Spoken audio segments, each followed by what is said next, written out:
On the night of May 14, 2008, the prairie air over western Minnesota was still and cool, laced with the faint scent of spring soil. Fields stretched endlessly under a black sky speckled with distant stars. The roads were quiet, long stretches of rural gravel carving through farmland and fading into the dark.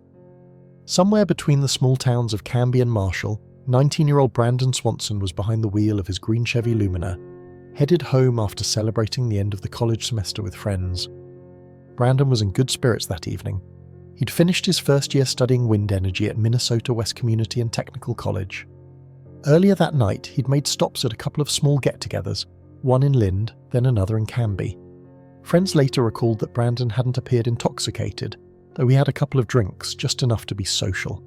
He wasn't reckless, never had been. His friends described him as thoughtful, book-smart, and a little reserved, an easy-going kid with a quick sense of humour and a clear sense of direction in life. It was just after midnight when Brandon got into his car to head home to Marshall, where his parents, Brian and Annette, were waiting. The distance wasn't long, just under 30 miles, but somewhere along that stretch of lonely road, something went wrong. At 1:54 a.m, Brian and Annette were awakened by a call from Brandon. He sounded frustrated but calm. He told them he had accidentally driven his car into a ditch and couldn't get it out. He insisted he was fine, not hurt, but he needed a ride. He wasn't sure exactly where he was, but he was confident he was near Lind, only a few miles from home. Brian slipped on a pair of jeans and got into the family vehicle, staying on the phone with his son. The plan was simple. Brandon would keep an eye out for their headlights and they would look for his emergency flashers. But minutes passed, then more. There were no flashing lights, no sign of Brandon or his car. The calls went on. Brandon was growing frustrated. His voice was sharp now, irritated. "I can see the lights of Lind," he repeated. But Brian and Annette were circling Lind and finding nothing. Then Brandon said something unexpected. He told his father he was going to start walking toward town. He sounded sure, confident that he could reach it on foot. He'd meet them there, he said. So he hung up and began to walk. For nearly 47 minutes after that, Brandon and his father remained on the phone. It wasn't a conversation so much as a thread of connection. His father could hear the sound of gravel crunching underfoot, the wind brushing the phone's mic, occasional pauses in Brandon's breath. He gave no indication of fear. He mentioned passing fences, maybe a couple of field entrances. At one point, he said he could see lights in the distance. He seemed to be orienting himself, figuring it out as he went, and then, abruptly, he cried out, "Oh, shh!" The line went dead. Brian called back. No answer. It was now after 2:30 a.m. The rural silence felt heavier than usual. The minutes began to stretch out, then become hours. Brian and Annette called repeatedly. They drove back and forth, scanning the darkness, trying to spot any sign of movement along the roadside. But Brandon never answered, and he never appeared. As dawn began to break across the fields, their panic deepened. By morning, Brandon's disappearance had already begun to diverge from the ordinary. When police were finally contacted, they treated the case with the kind of measured skepticism that parents of missing teens come to dread. "He's probably hiding out," they said. "He'll turn up. He's 19, an adult." But Brandon wasn't the kind of kid to run off without a word. His car was later found abandoned, nowhere near Lind, but over 20 miles away, outside a small town called Taunton. It wasn't even close to where he thought he was. There were no signs of foul play, no damage to the car, the keys were gone, the door was left open. It looked as though Brandon had simply stepped out and walked away into the night. That's when the questions began. Why was he so far off course? Why didn't he seem confused on the phone? How could someone vanish so completely in a landscape as flat and open as the Minnesota prairie? And what exactly happened at the moment Brandon's voice was cut off mid-sentence? As the days turned into weeks and the search expanded from ditches to fields to thick rows of windbreak trees, one unsettling truth became clear. No one had any idea where Brandon had gone. There was no trail to follow, just a voice in the dark and then silence. The early morning sun climbed slowly over the farmland, casting pale gold light across the plains where volunteers were already gathering. Word had spread quickly. Brandon Swanson, the respectful, mild-mannered boy from Marshall, had vanished during a short drive home. By mid-morning, search crews were combing the area near Taunton, close to where Brandon's car had been found, abandoned on the side of a narrow gravel road. It sat just beyond the crest of a small incline, surrounded by open fields and bordered by a shallow ditch filled with water. The keys were missing, and the car door stood ajar, as if Brandon had exited in a hurry or simply walked away, expecting to return shortly. The location of the car only deepened the mystery. It was found along Leon County Road 16, nearly 25 miles from Canby, far from Lind, and entirely off the path Brandon should have taken to get home. No one could understand why he had been in that area at all. He wasn't known for taking scenic routes or getting lost. And more troubling still, he'd sounded confident on the phone, insisting he was near Lind and that he could see the lights of the town in the distance. But from where the car was found, Lind was nowhere in sight. Had Brandon been mistaken, disoriented? Or had he somehow been misled by another town's lights glowing dimly on the horizon? As local authorities began organising a formal search, they faced the same frustrations that would haunt the investigation for years. A complete absence of physical evidence. No footprints, no dropped belongings, no pieces of clothing or phone, just the car and the abrupt end to a 47-minute phone call. Deputies brought in search dogs trained to detect human scent. They started from the car and worked outward. The dogs consistently followed a scent trail westward along the gravel road, then took a turn north into open fields. The route made sense, matching Brandon's final conversation with his father. But then, suddenly, the dogs stopped. The scent simply vanished near the edge of a field, as if Brandon had been plucked from the earth mid-stride. The abrupt end to the scent trail raised unsettling possibilities. Had Brandon been picked up by someone? Had he collapsed? Or more chillingly, had he reached an area where the landscape swallowed him completely, like the drainage ditches and culverts that lined many rural roads in the area? Some believed he may have fallen into water. The Yellow Medicine River, only a couple of miles away from where the car had been found, became a major point of interest. Crews searched it meticulously. Drones were flown, helicopters swept over, the water was dragged, sonar used. Not a single trace of Brandon surfaced. Days turned to weeks. The community rallied around the Swanson family. Candlelight vigils were held. Flyers went up across multiple counties.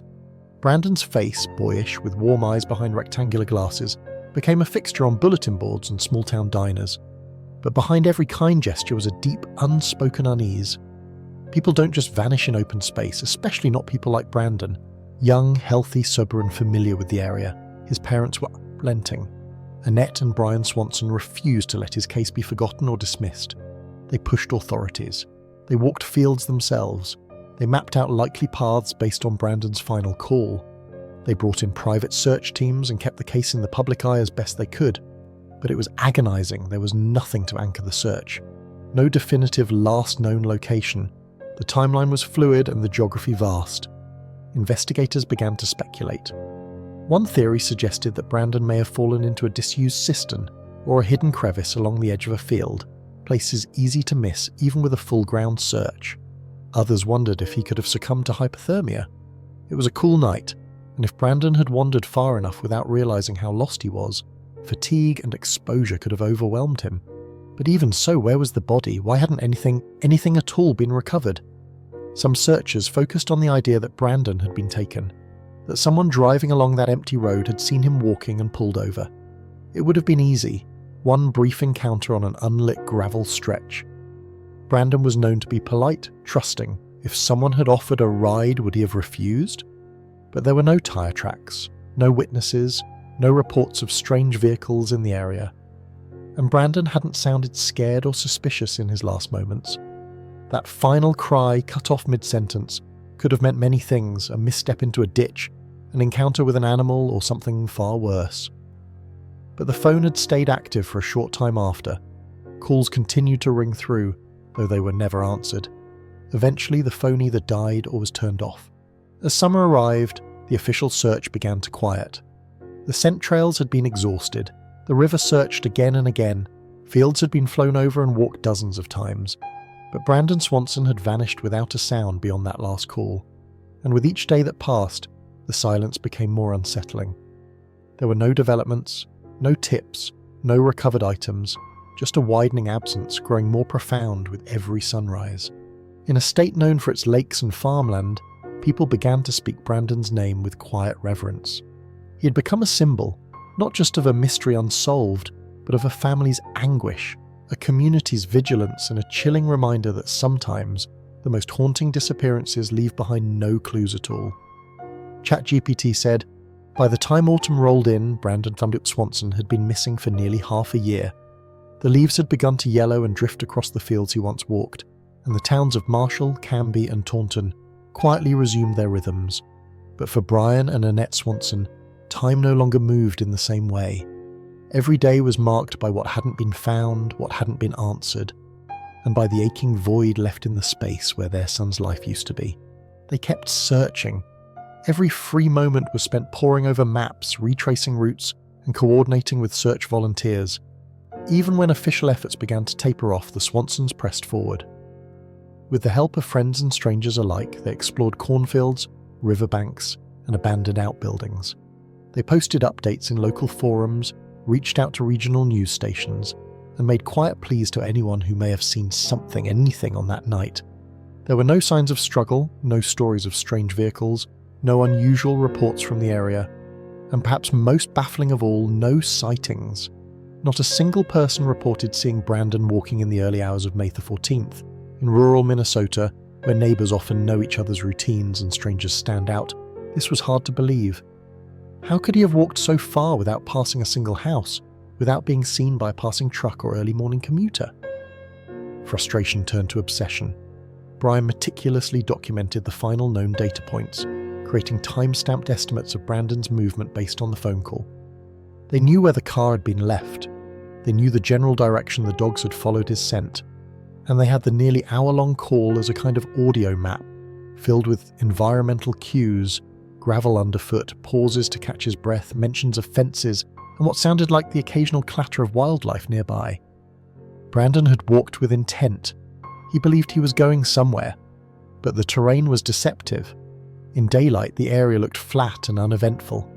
In the dark, with only starlight and perhaps a distant porch light to guide you, even familiar roads could become disorienting. What Brandon thought were the lights of Lind might have been from a farmyard in another direction, or a town entirely different.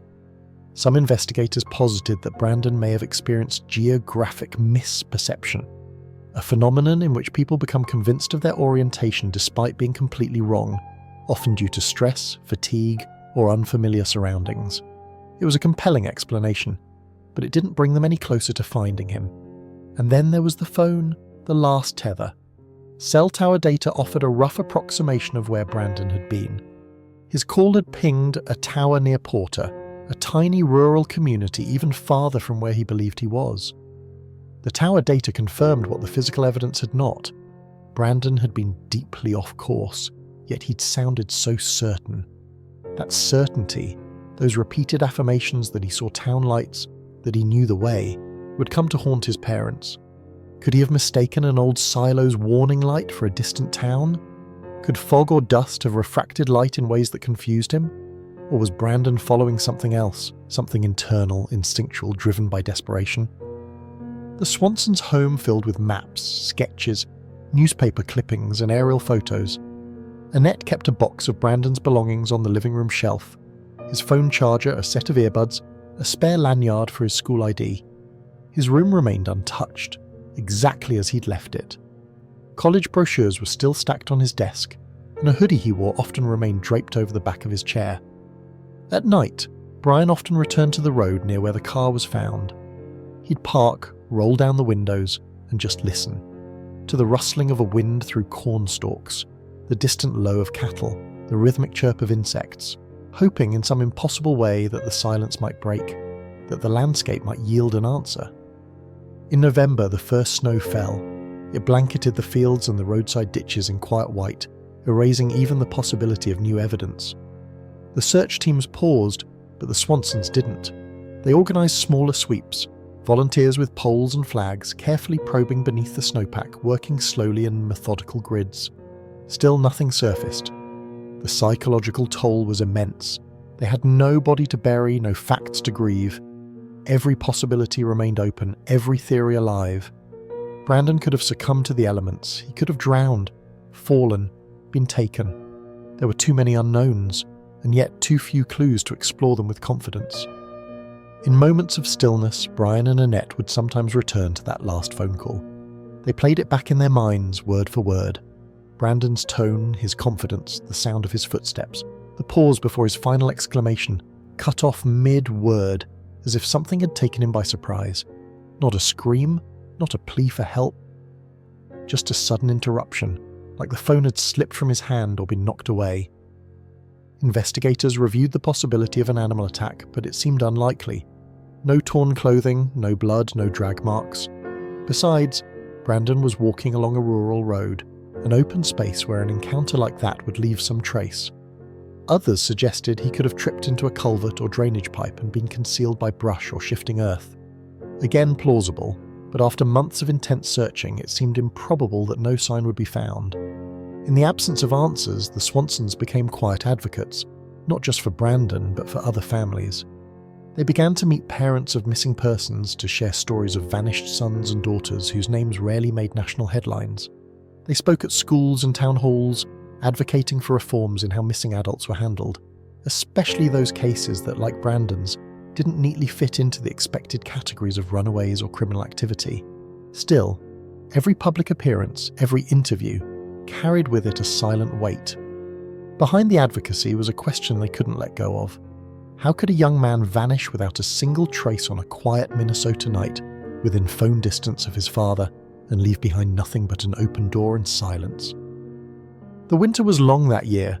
The prairie roads were windswept and iced, the trees skeletal in the cold, and Brandon, somewhere out there, perhaps lying beneath that very snow, remained missing.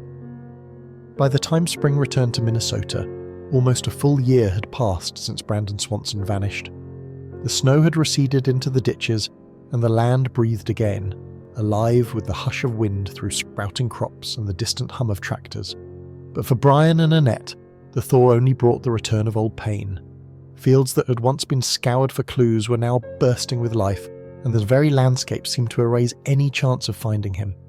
Yet with the change in seasons came new determination. As soon as the ground softened, the Swansons resumed their search. Volunteers came again, many familiar faces, some new. They were farmers, students, church members, amateur sleuths, people who had never known Brandon in life but had come to know him through his story. The work was slow, deliberate, every step measured. They probed culverts, walked tree lines, mapped irrigation ditches. Some came with cadaver dogs, hoping for even the faintest signal. Still nothing surfaced. No phone, no shoes, no remnants of a life interrupted. And still, the phone call echoed. 47 minutes. In the dark, on a lonely road, Brandon had stayed on the line with his father, tethered by sound, by breath, by belief that he was almost home. That phone call became the soul of the case, the only real window into his final moments. It was impossible not to play it over again and again. His steps, his pauses, the confidence that slowly gave way to exhaustion, and then that abrupt cry. The sound was ambiguous, a curse, half-formed, sharp, surprised.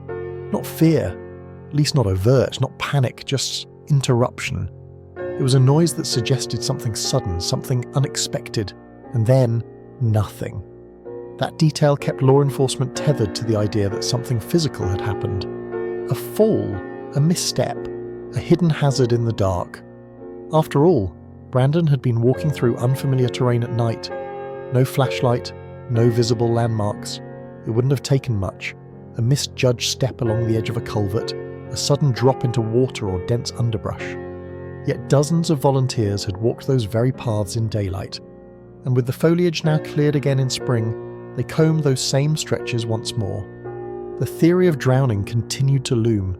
Even with no evidence, it made a grim kind of sense. The Yellow Medicine River, while not close to the car, sat within the path Brandon's scent trail had once suggested. The waterway was unpredictable, its banks winding, its undercurrents strong in places, especially after a thaw. Could Brandon have reached it? Could he have slipped in and been swept away without leaving a trace? Authorities brought in sonar again, dredged different sections with more advanced equipment. But the deeper they searched, the more improbable it seemed. The river was not vast. Bodies, even in strong current, usually surfaced, but in Brandon's case there was nothing. Not a shoe, not a wallet, not a thread. The sense of something off began to creep in, not just among his family, but within the wider community. People began whispering other theories, darker ones. The idea of foul play could never be ruled out entirely. Had someone come across Brandon walking alone that night? Had he flagged down the wrong car? Or was he perhaps followed? It was speculation, but not baseless. Rural roads are quiet, and any headlights approaching in the distance would stand out like fire. Brandon might have accepted help if it was offered. He might have climbed into a vehicle with someone he didn't know trying to get back to town, but there was still no evidence. No reports of strange vehicles, no tips, no neighbours heard anything unusual, and besides, the phone call had remained connected. Brian had heard him walking uninterrupted up until that final moment. There were no signs of a conversation, no other voices, no sound of an approaching vehicle, and yet the timing, the way the call ended, the silence afterward, it clung to the edges of every possibility. As the anniversary of his disappearance approached, Brandon's case began to draw wider attention. Local news revisited the story, then regional outlets picked it up again. A few national programs reached out, drawn by the eerie silence surrounding the case. Annette gave interviews, always poised, always measured, never sensational. She spoke of Brandon with reverence and longing, describing the kind of young man he was, the way he thought deeply, how he planned for the future, how he always called if he'd be late. They talked about the gap in response time too, how in the earliest hours law enforcement had hesitated. Brandon was legally an adult. He hadn't sounded distressed. Maybe he'd gone to a friend's place. Maybe he'd had second thoughts about meeting his parents. Those early delays cost precious hours. The window in which he might have been found, might have been heard calling out if he'd been injured. But by the time the search began in earnest, it was already daylight, and Brandon was already gone. The Swansons didn't blame the officers, not directly, but they channeled their grief into change. They worked to get Brandon's law passed in Minnesota, a piece of legislation that would require police to begin investigations immediately when an adult is reported missing under suspicious circumstances. It didn't just come from grief, it came from necessity, from knowing how the hesitation in Brandon's case had only deepened the mystery. The law passed in 2009, a year after Brandon vanished. It was a victory, but a hollow one. They still didn't know where he was. As the seasons turned again, the case remained open, but stagnant. There were no suspects, no further evidence. The Swansons continued to search, to hope. People still sent in tips, sightings, theories, maps. Some were earnest, others were wild stretches of imagination. Psychics wrote in, paranormal investigators offered ideas. Each one chipped away at the family's emotional reserves, but they read every single one, because the alternative was silence, and silence was worse. For a boy who had stayed calm while lost in the dark, who kept walking, kept believing he would be found, it was impossible to give up. Somewhere in those wide-open plains, in those hundreds of miles of farmland and riverbanks was an answer. And so the search continued, quietly, persistently, because Brandon Swanson hadn't just vanished, he had vanished quietly. As Brandon's case faded from the headlines, it lingered like a cold wind in the towns that had come to know his name. The countryside surrounding Taunton and Porter bore no plaque, no marker, but for those who had walked its edges, probed its ditches and scoured its riverbanks, it had become something sacred, haunted not by folklore, but by absence.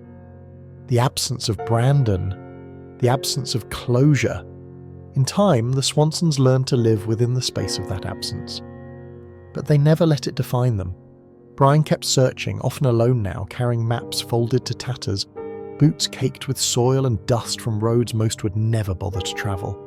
He understood the land now in ways few others did. The subtle dips in elevation where water might pool unseen. The overgrown depressions along fence lines where something or someone might rest unnoticed for years. He studied plat maps and agricultural reports, not because he expected to find a body, but because the alternative, doing nothing, was unbearable. Annette too kept going. She fielded the calls that still trickled in. Tips, vague memories from passers-by who'd travelled Highway 68 that night, or drivers who remembered seeing someone on a gravel road years earlier but hadn't come forward. She catalogued every call, every note, as if any one of them might hold the key, and once or twice a year she gave interviews, not for attention, but to remind the world that Brandon was still gone, and that the missing should never be forgotten just because time has passed. There was dignity in their grief, their pain never weaponized, never turned bitter. But behind their calm, beneath their quiet persistence, lived something harder to name, a kind of loneliness few could truly understand, the unique ache of a missing child whose story had no ending, no resolution, no return. In late 2010, a new development arrived, quietly and without fanfare. A private group of searchers using updated cadaver dogs had found a location where the dogs exhibited what handlers described as strong interest. It was near the edge of a field not far from the original scent trail that had ended abruptly in 2008. The land had changed somewhat. Overgrowth had thickened, fences had shifted, the ground had been tilled and planted many times. Still, the reaction from the dogs was striking. For a moment, it felt like the beginning of something. The excavation revealed nothing. No remains, no clothing, no trace. The disappointment was familiar, expected even, but never easier. Each false lead chipped away at the fragile framework of hope. Not the hope that Brandon was alive. By now, even the Swansons had accepted that possibility had faded. But the hope that he could be found, that they could bring him home, that they could have a place to grieve. Despite the years, Brandon's story continued to ripple. His name became known within search and rescue communities across the country, taught in seminars about rural disappearances and used in training sessions for first responders. His case illustrated how easily time could slip away, how disorientation could mask itself as confidence, how quickly an emergency could be misread as inconvenience. One of the most enduring lessons came from the 47-minute phone call. It revealed something few cases ever do, a real-time connection with a missing person in their final moments. The sound of his voice, the way he tried to guide his father, the sound of his shoes on gravel, the realization that somewhere between those quiet exchanges, something irreversible happened. It was not a dramatic abduction. It was not a chase or a scream in the night. It was something quieter, far more chilling, a disappearance that unfolded beneath the steady voice of a young man who believed he'd be home soon.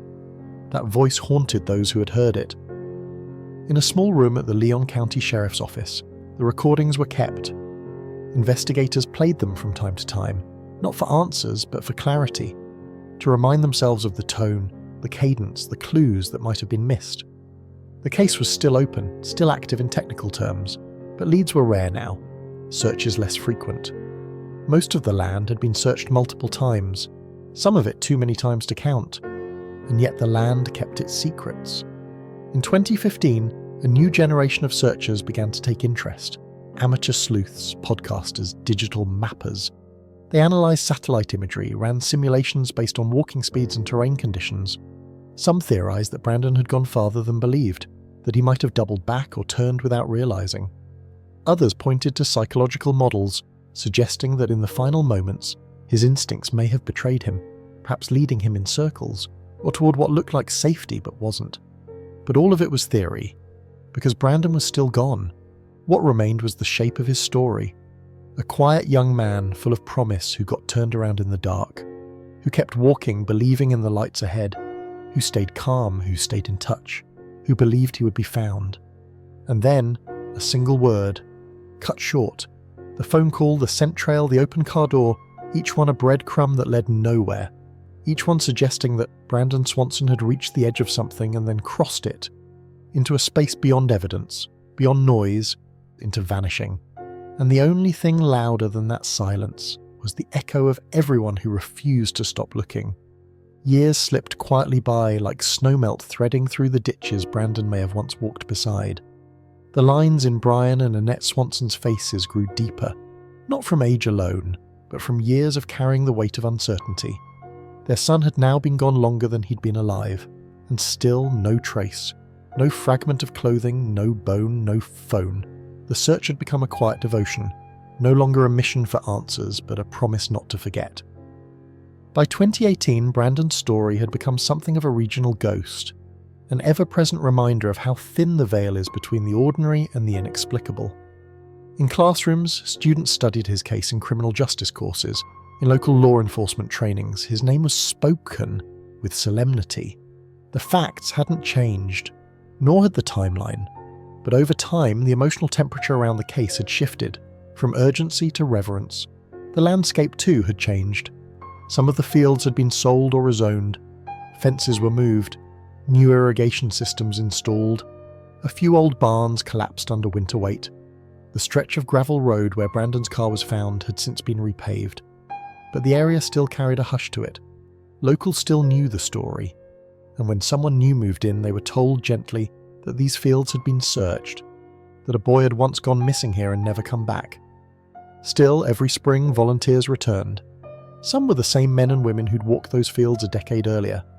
Others were younger, drawn in by the strange magnetism of a case with no end. Some brought new technology, drones, ground-penetrating radar, improved mapping tools, but none of it brought Brandon home, not even close. And then, in 2020, something remarkable happened. Not a discovery, but a decision. One of the landowners whose property had been searched early on reached out to the Swansons. He offered access once more, though nothing had changed. He simply felt the search should resume, no particular reason, just a sense. And so, the Swansons returned to that familiar stretch, this time with new volunteers and a deepened sense of ritual. They walked in grids, they searched with poles, they brought in dogs again, but the result was the same. And still they were grateful. Every effort mattered. Every boot print in that dirt felt like a message. We remember.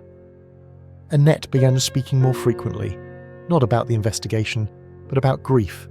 She spoke at conferences and support groups, often joined by other parents whose children had vanished. Their stories varied in detail, but the ache was the same, the limbo of not knowing. The way grief and hope could live in the same breath at war with each other. The way birthdays became sacred and unbearable all at once. She often told audiences that grief without a body is like living with an open wound no one else can see. You carry it into rooms where people have long since moved on. You answer questions with polite half-truths. You learn how to speak of your child in the present tense, even when you know he's likely gone. But she never used the word dead. Not because she denied the truth, but because Brandon's absence was not the same as a life ended. It was a life paused, interrupted, a story waiting for its final page. Meanwhile, true crime podcasts and YouTube documentaries began taking interest. Some were careful, others were not. A few sought the Swansons' input, most did not. And while they appreciated the visibility, the Swansons never chased the spotlight. They didn't need dramatizations or moody reenactments. What they needed was answers. The attention brought renewed tips, though few were credible. A handful suggested he had staged his disappearance, gone off-grid, started a new life. Others claimed he had been targeted by someone he knew, but none of the tips aligned with the evidence or the person Brandon was. Every theory that pulled him toward malice or mystery overlooked what was most important. He was trying to come home. He called his parents, he stayed on the phone, he believed in the road ahead. That truth remained at the center of everything. In the years that followed, the Minnesota Bureau of Criminal Apprehension kept the case open. Cold, yes, but not closed, not forgotten. Every few months, someone would revisit the file, reread the transcripts, review the call logs, listen once more to the recording. That single moment, oh, tss, still echoed with unresolved tension. Was it a trip, a fall, a reaction to something he saw? The voice cut out so fast there was no time to know. No time for him to recover, to explain. Only silence. Technicians tried to isolate background sounds in the call's final seconds, but nothing conclusive emerged. A rustle, perhaps, the shift of gravel, the soft thump of something, but no scream, no splash, no voice after that. The phone had continued to ring for a while after, then eventually stopped. Whether it died or was submerged, no one could say. There were moments when Brian and Annette thought they might finally be ready to hold a memorial. Just a small gathering. A bench placed somewhere, maybe near the river, or along the road where his car was found. But they always stopped short. Not because they clung to false hope, but because they still had no remains, no answers, no ending. How do you hold a memorial for a mystery? For now, they continued, quietly, graciously. With the same calm strength Brandon had shown in that call, trusting that he was on the right path, trusting that his parents would find him. And though the road ahead remained long and silent, one thing was certain. Brandon Swanson had not been forgotten. Over time, Brandon's case became more than a local tragedy. It became a symbol of how fragile safety can be, how fleeting the ordinary, and how a single misstep in the dark can fracture 1,000 lives. Across forums, cold case boards, and rural safety training materials, his name surfaced again and again. Brandon Swanson, the boy who vanished while on the phone with his father. The case with no suspects, no evidence, no answers, only a long, quiet night and a voice that faded into nothing. The Minnesota Department of Public Safety still listed him as a missing person. Posters remained online, his age progressed digitally now. In the images, his once youthful face had been subtly aged, the curve of his jawline firmed, the hairline slightly adjusted. But those who knew him couldn't see the older man. They still saw the 19-year-old with the slight smile and rectangular glasses, the boy with big plans who had stayed calm as he tried to find his way home. By 2020, public interest had softened into something gentler, less speculative, more reflective. Brandon's story appeared not as tabloid fodder, but in thoughtful profiles, interviews with forensic experts, and research into missing persons cases in rural America. More than one academic paper referenced him while exploring how geography, technology, and delayed response times could intersect fatally. Brandon, without ever intending to, had become a case study. But for his family, it was never about case files or theory. It was about the last words they heard from their son. They still remembered that night with sharp detail, the coolness in the air, the phone call that came just after midnight, the way Brandon had sounded not frantic but focused. He'd gone into a ditch, he said. He was okay, he needed a ride. He was walking toward Lind. He could see the lights, he was sure of it. Brian had driven out to find him, thinking it would be a minor inconvenience, the kind of thing they'd laugh about later. Instead, he ended up driving back and forth in the dark, calling out into empty fields, unable to spot his son. On the phone, they'd stayed connected, guiding each other with fragments of description. I just passed a fence. There's a gravel road. I think I hear water. For 47 minutes, a father and son had tried to find each other by voice alone, like a lifeline held across a widening distance. Then that final exclamation, sharp and sudden, and silence. In the years that followed, Brandon's final call became a kind of lodestar in missing persons advocacy. At conferences and training events, it was referenced with reverence, not for what it revealed, but for what it captured. The thin, unsteady line between the known and the unknowable, between a teenager's voice and the silent prairie. Some believe that Brandon had never made it more than a mile or two from his car, that he'd fallen into a hidden washout or a disused well, camouflaged by brush or field grass. Others remained convinced he'd reached a road or a boundary where something or someone intervened. But none of the theories brought resolution, only more quiet wondering.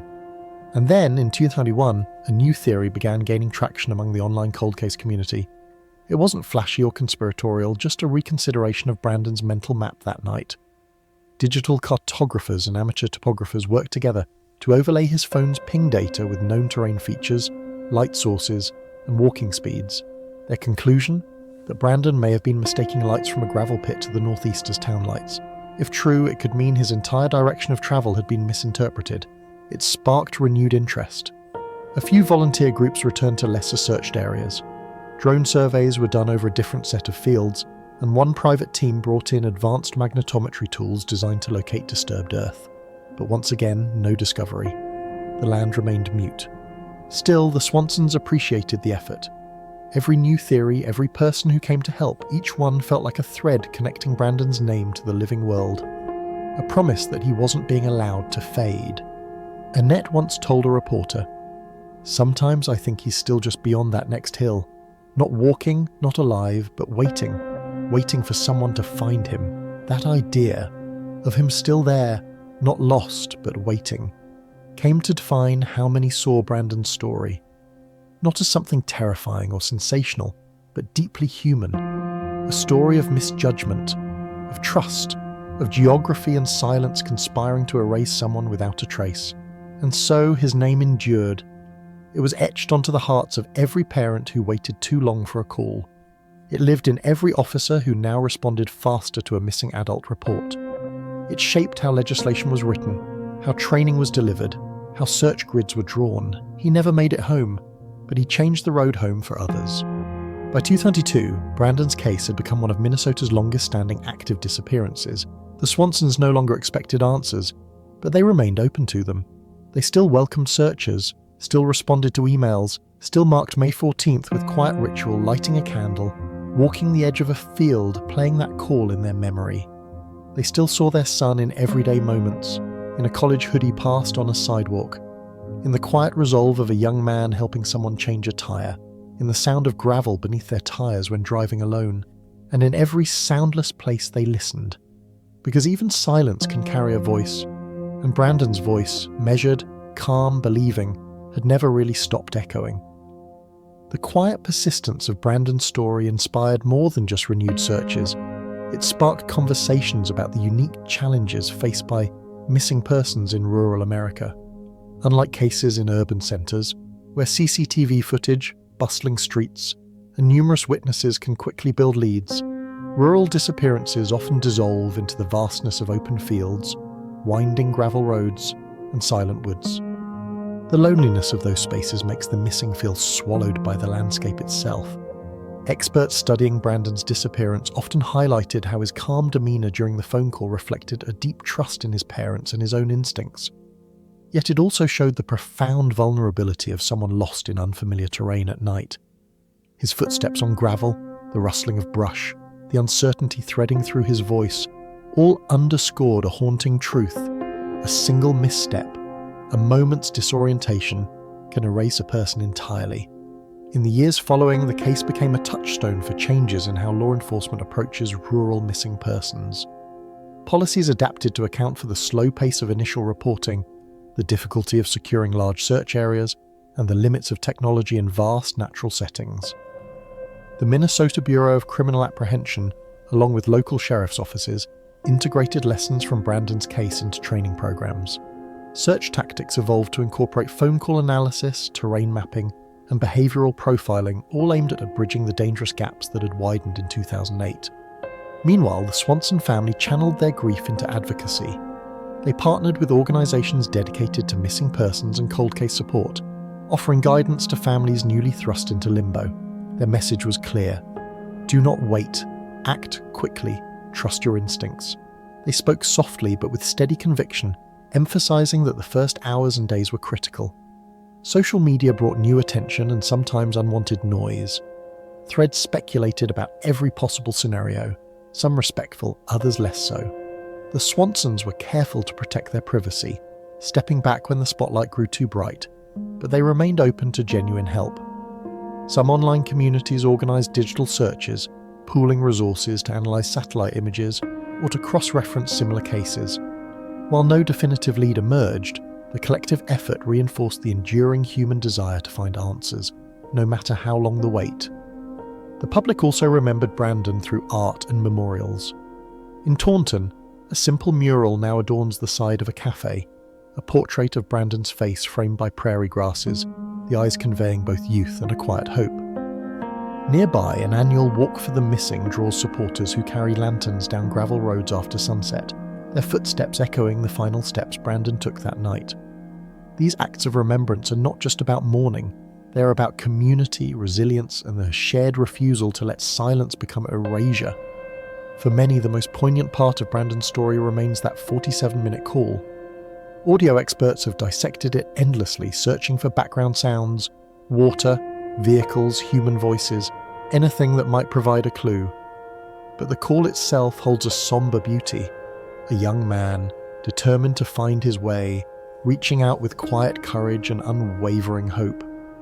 That fragile line between hope and despair is the true heart of Brandon Swanson's disappearance. It's a reminder that behind every missing person is a story of love, loss, and relentless searching. A story not defined by endings, but by those who carry it forward. As years pass, new technologies may one day bring answers, but until then, Brandon's voice remains a beacon, soft, persistent, and haunting, echoing through the Minnesota night, calling out to those who listen, urging us never to forget. The passage of time deepened the mystery surrounding Brandon Swanson's disappearance, but it also transformed the way the community and investigators viewed the case. It became clear that this was not a story of quick conclusions or easy answers. Instead, it was a reminder of the complexity of missing person investigations, especially when the missing person is navigating unfamiliar terrain, alone in the dead of night. Local law enforcement agencies began to examine their response protocols in the wake of Brandon's case. The hours immediately following a disappearance, when every moment can mean the difference between life and death, were scrutinized. The Swansons' experience revealed how critical it was to act quickly yet carefully in rural settings. Resources were limited, and without a clear direction, searches could become scattered or incomplete. The collaboration between families, law enforcement, and volunteers grew stronger. Search teams learned to incorporate new strategies, including detailed analysis of phone call data, terrain features, and behavioral patterns.